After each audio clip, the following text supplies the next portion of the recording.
사랑하는 성도 여러분, 안녕하십니까? 하루 잘 보내셨죠?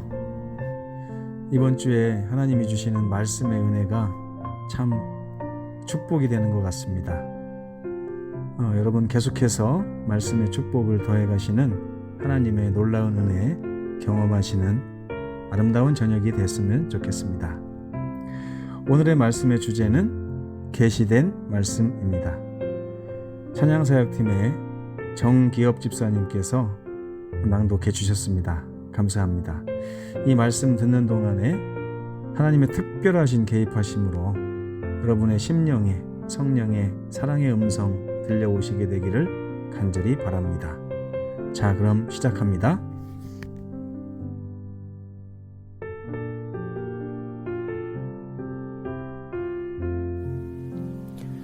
계시된 말씀 요한복음 5장 39절 탐구.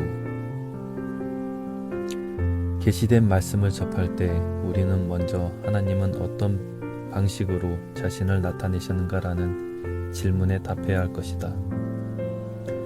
이에 대한 대답은 기독교 신앙의 기초이다. 하나님은 다양한 경로를 통해 말과 행동으로 자신을 나타내셨지만 예수 그리스도를 통해 가장 완전하게 나타내셨다.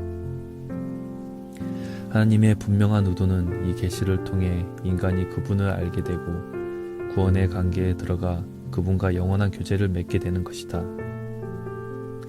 구약과 신약 성경은 하나님께서 인류 역사, 특히 이스라엘 역사에서 그리고 절정으로는 예수 그리스도를 통해 자신을 어떻게 나타내셨는지에 대한 기록이다.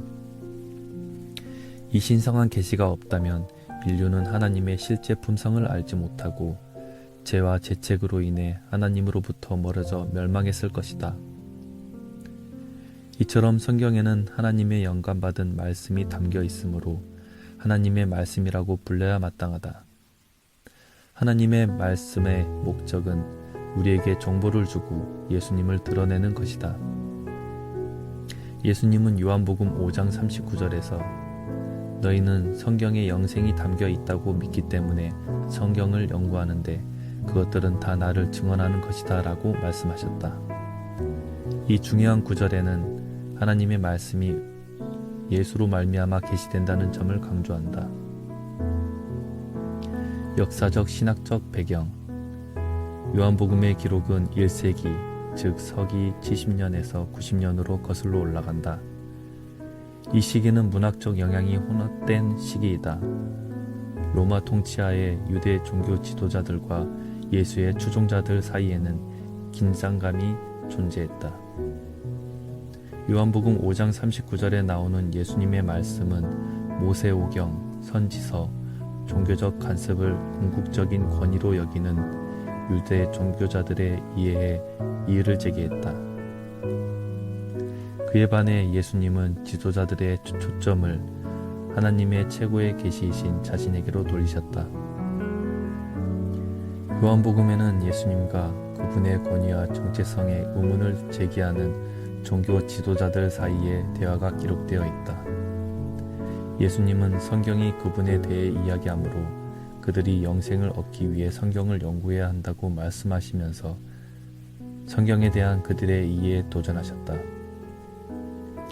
누가복음 24장 27절, 44절, 45절은 예수님이 성경의 중심이시며 하나님의 구원 계획에서 그분이 하시는 역할에 대한 생각을 강화한다. 신약 성경은 예수님을 하나님의 말씀으로 또 하나님을 온전히 드러내고 메시아에 관한 구약의 예언을 성취하신 분으로 제시한다. 하나님의 말씀 전체를 예수의 계시로 이해하려면 성경 전체적인 초점을 인지해야 한다는 것이 기독교의 입장이다. 구약은 예수 그리스도를 계시하는 신약의 전조이다.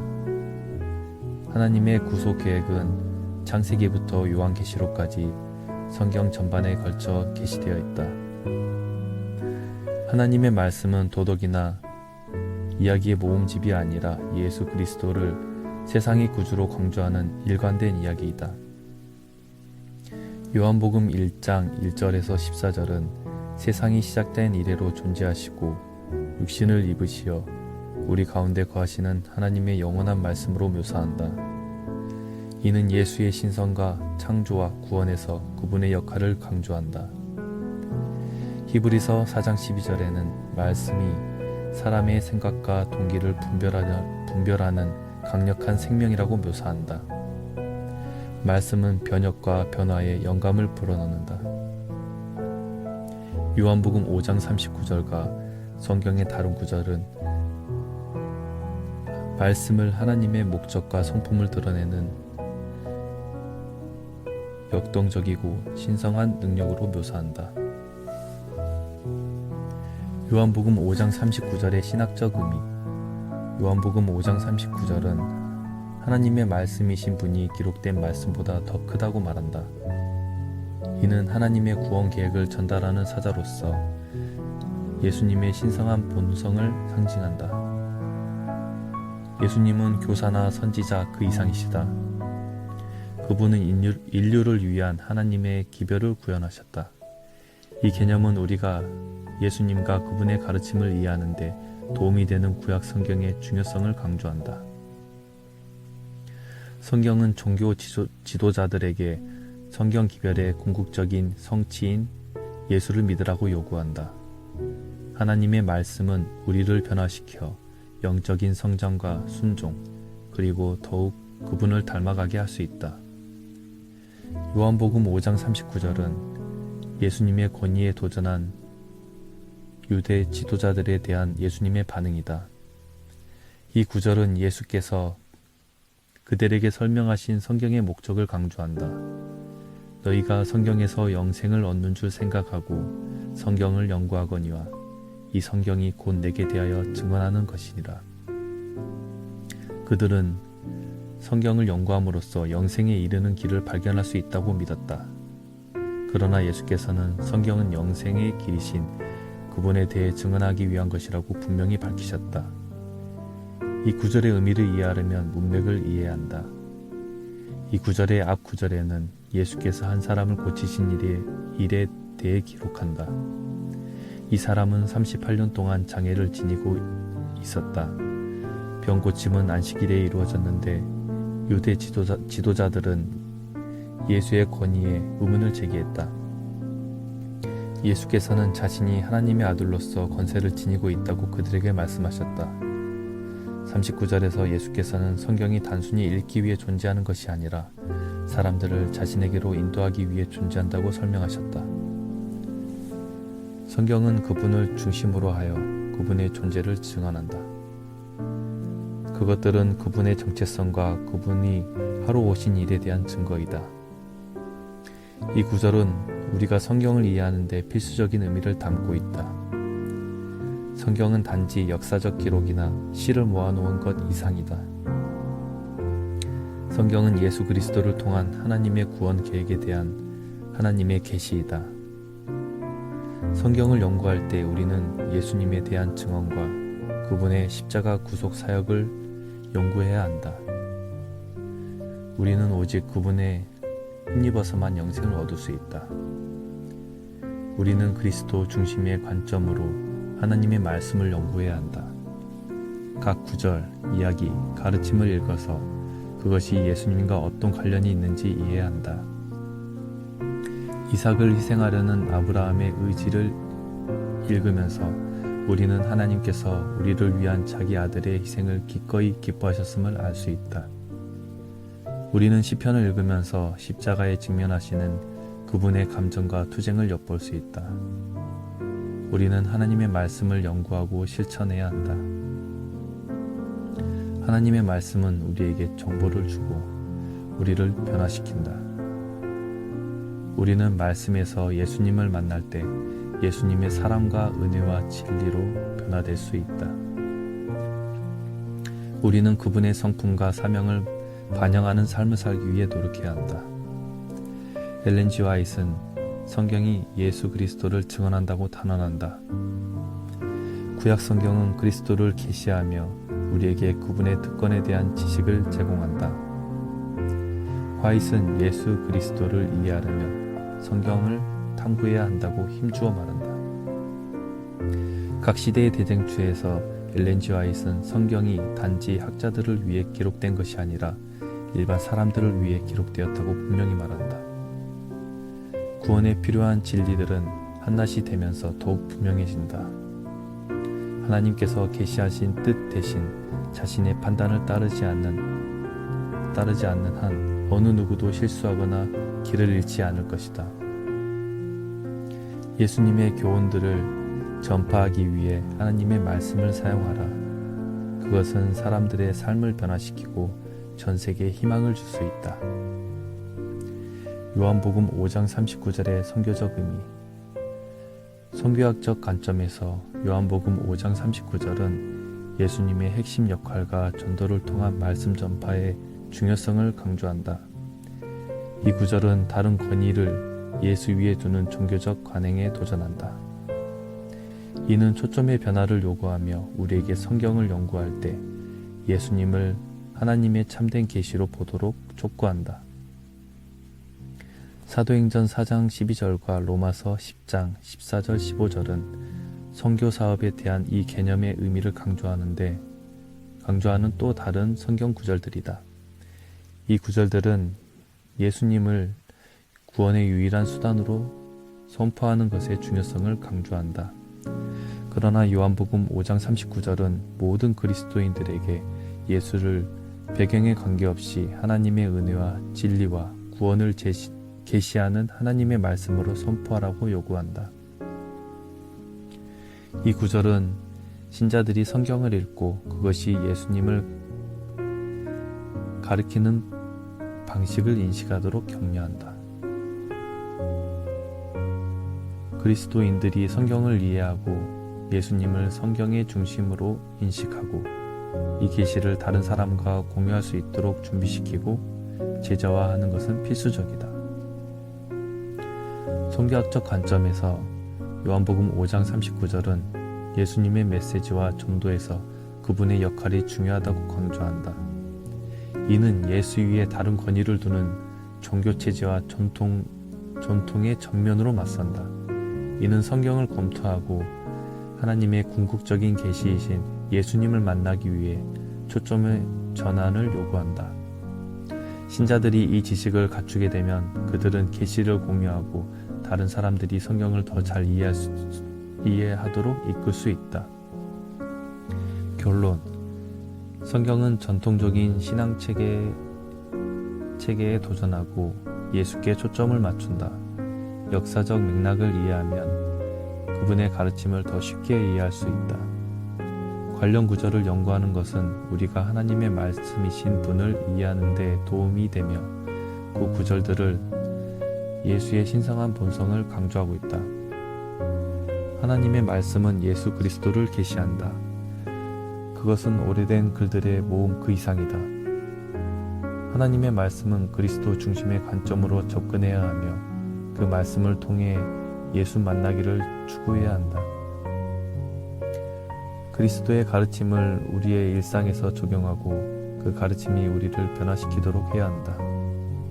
우리는 또 복음 전파에도 그것을 활용해야 한다. 우리가 하나님의 말씀으로 예수님을 이해하고 경험할 수 있다는 점을 기억하자. 이 내용을 사람에게 알려주자. 요한복음 5장 39절은 성경이 우리를 예수께로 인도하고 그분의 뜻을 향해 우리로 나아가게 한다고 말한다. 성경을 읽고 연구할 때 우리는 항상 이 점을 마음에 새기고 각 구절이 그분과 어떻게 연관되어 있는지 찾으려고 노력해야 한다.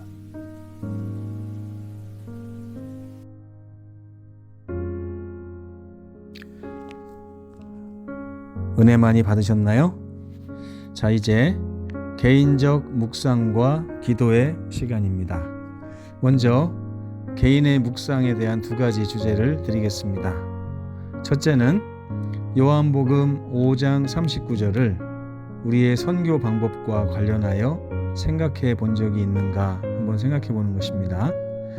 요한복음 5장 39절은 잘 아시다시피 너희가 성경에서 영생을 얻는 줄 알고 성경을 연구하거니와 이 성경이 곧 나에 대하여 증언하는 것이니라는 예수님의 말씀입니다.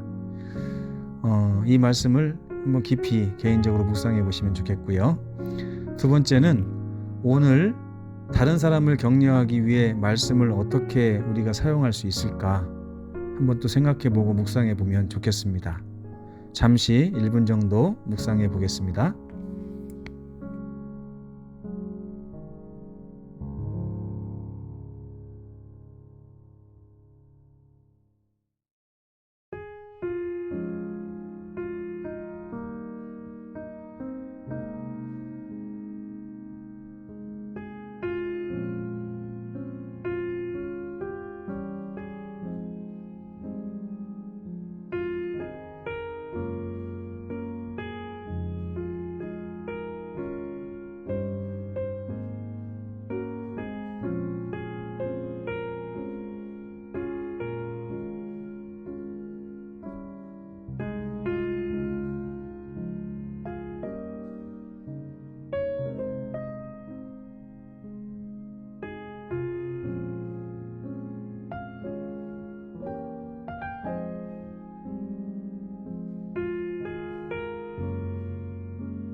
네, 이제 그 묵상하신 두 가지 주제를 가지고 기도하는 시간을 갖도록 하겠습니다. 첫 번째 기도의 제목은 사람들을 교회가 아닌 예수께로 인도할 수 있는 그런 성도가 될 수 있도록 기도해 주시기 바랍니다. 두 번째는요, 형제들과 혹은 이웃들에게 하나님의 말씀으로 위로할 수 있는 성도가 될 수 있도록 기도해 주시기 바랍니다. 이 두 가지 주제를 가지고 개인적으로 하나님께 아뢰면서 기도하시겠습니다. 약 1, 2분 정도 음악에 맞춰서 기도하시기 바랍니다.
네, 감사합니다. 오늘도 이런 말씀의 잔치에 참여해 주신 우리 성도님들 감사드립니다. 이 말씀의 시간 참 소중하게 하나님께서 우리 마음을 움직이는 일에 사용하실 줄 믿습니다. 자, 내일은요, 하나님의 말씀은 양식이다라고 하는 주제로 찾아뵙겠습니다. 이 저녁 말씀 충만, 은혜 충만한 귀한 안식의 편안한 쉼이 있기를 바랍니다. 감사합니다. 내일 뵙겠습니다.